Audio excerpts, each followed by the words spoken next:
পার্শ্ববর্তী দেশের সহযোগিতায় সন্ত্রাসীরা পূজাকে অস্থিতিশীল করার চেষ্টা করছে বলে মন্তব্য করেছেন স্বরাষ্ট্র উপদেষ্টা অবসরপ্রাপ্ত লেফটেন্যান্ট জেনারেল জাহাঙ্গীর আলম চৌধুরী।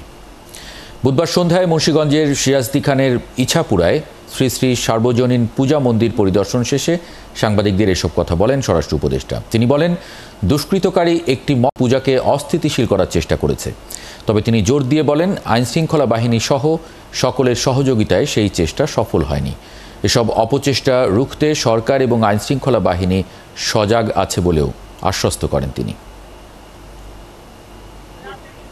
এই পূজাটাকে একটা অস্থিতিশীল করার জন্য একটা মহল চেষ্টা করছিল। এই দুষ্কৃতিকারীরা এটা কিন্তু সাকসেসফুল হইতে পারে নাই, আপনাকে সবাই সহযোগিতার জন্য। এটা একটা বাইরেরও একটা ইন্ধন ছিল যেন পূজাটা যেন ভালোভাবে না হতে পারে। কিন্তু এবার বাংলাদেশের সব জায়গায় ভালোভাবে পুজো হয়ে গেছে, এটার জন্য আপনাদের সবাইকে ধন্যবাদ। এবং আর আগামীকাল কিন্তু বিসর্জন এটার জন্য ভালোভাবে হয়, এটা আমরা আশা করি।